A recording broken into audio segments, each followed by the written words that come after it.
Parque Tanguá, Jardim Botânico, Museu do Olho são um dos diversos pontos turísticos da capital paranaense.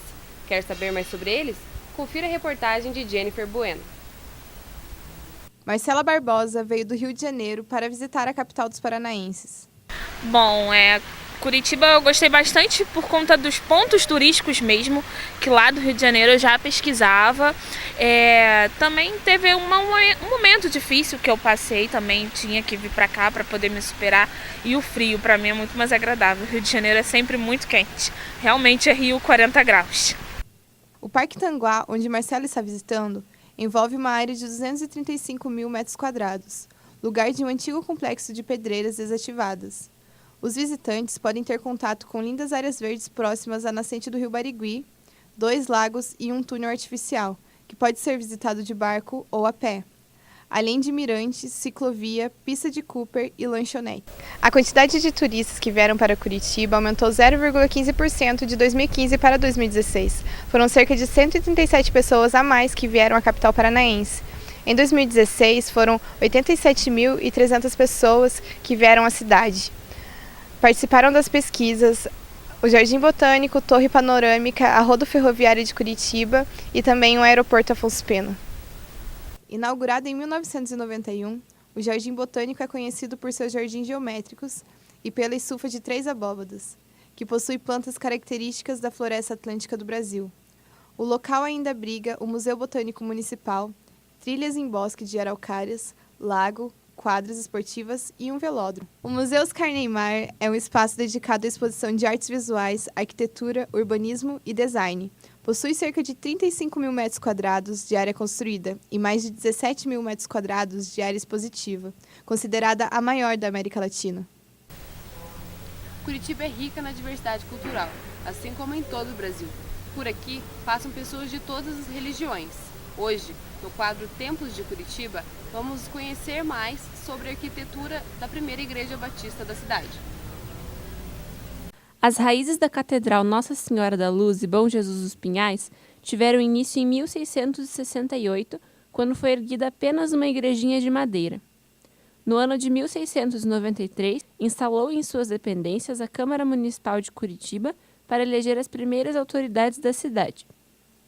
Anos mais tarde, foi erguida a Igreja Matriz em 1721, porém foi demolida entre os anos de 1875 e 1880 para construir, enfim, a igreja que conhecemos hoje. Em 1894, recebeu o título de catedral com a posse do primeiro bispo José de Camargo.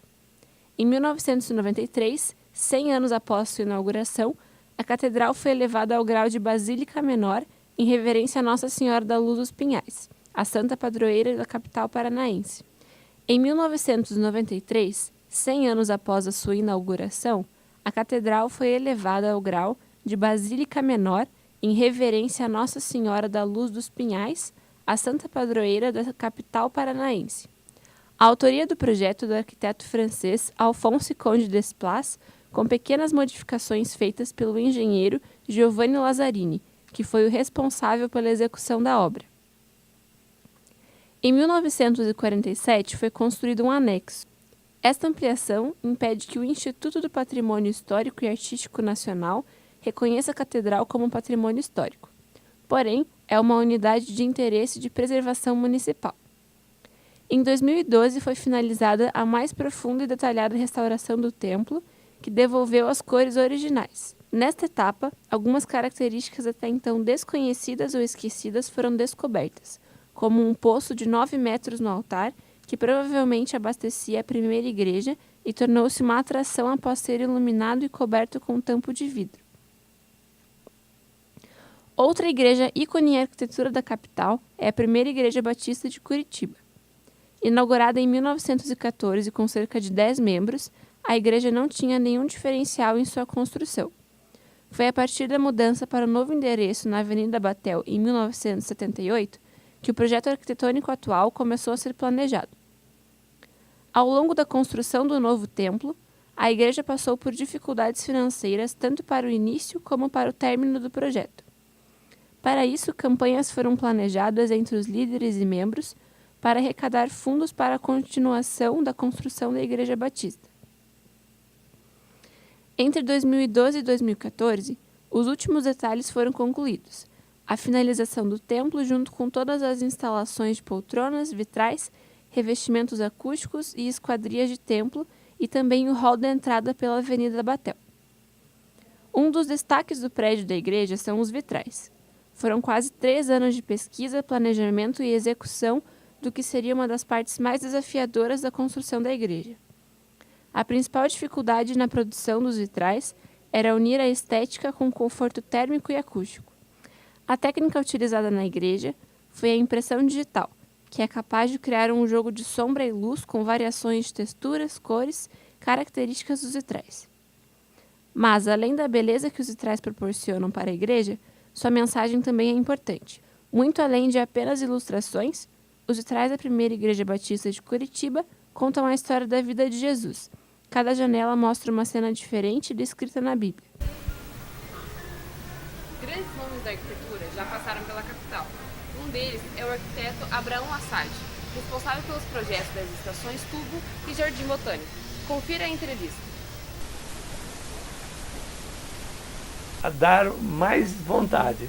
E foi o que eu fiz. Eu enterrei todas as minhas esculturas lá onde eu namorava, na Carlos de Carvalho. E depois eu fui buscar, nunca mais encontrei, porque eu enterrei, né? Mas, então eu tinha essa vocação. Contra todas as outras vontades dos meus pais e tal. Já outros acham que não, que os pais têm que incentivar.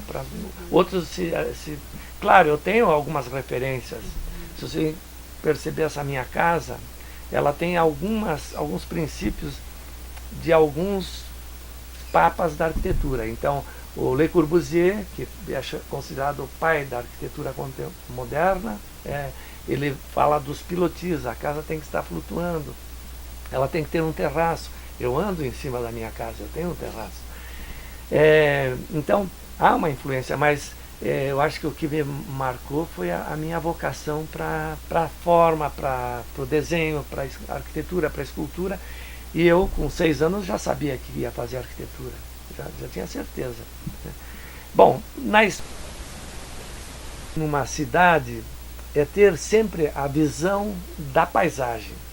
Então, um espaço desses, imagine se fosse fechado em concreto, não ia dar certo.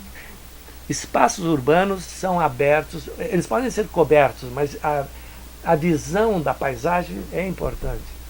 Então, qual é o material mais leve possível para ser transparente? É o ferro. E qual é o vidro? Qual é o material mais transparente para visualizar a paisagem? É o vidro. Ou o policarbonato, ou o acrílico. No caso da Rua 15, usei o acrílico. Né? Mas, então, não é uma tendência, quer dizer, é uma maneira de eu fazer também. Um estilo. É um estilo. Tem um desenho aqui, tem um estilo, sim. Não é bem o termo estilo, mas é o modo de fazer. Mas, sendo espaços urbanos, eu acho que não se pode perder a natureza daquela paisagem urbana. É por isso que é ferro e vidro. Mas foi uma boa pergunta, porque isso me permitiu explicar isso. E eu acho que os exemplos que nós temos em Curitiba, que são poucos, que não são assim, eles não têm essa virtude, né, de preservar a paisagem. Muitos perguntam, e por que a estação Tubo é assim, por que não é quadrada, né? Tem tudo a ver, querem aumentar, não pode aumentar, porque ela é um elemento da paisagem. Ela tem que ser leve, tem que ser flutuante, porque está num espaço. Agora, se alguém perguntar, aliás, no próprio memorial, e quando na Rua 15 eu coloquei os quiosques, eu fiz questão de medir todos eles, um com relação ao outro, porque poderia haver necessidade de mais coberturas ou menos. Então, eu acho que no futuro, espaços urbanos como a Rua das Flores e outros, o ideal é que não houvesse nenhum obstáculo para que as pessoas pudessem caminhar.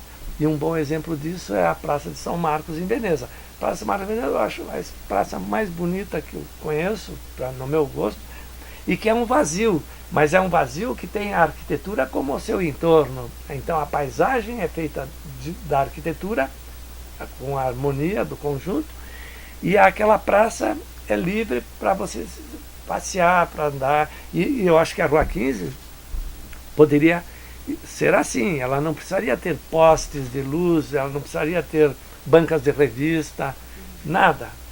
Tinha que ser um espaço livre para as pessoas caminharem, e a arquitetura é que tinha que proporcionar os serviços e o que a rua necessita para ter vida e ser um local de convivência, não só de passagem. O Arquitetando fica por aqui. Voltamos na próxima semana com mais histórias da arquitetura de Curitiba. Tchau!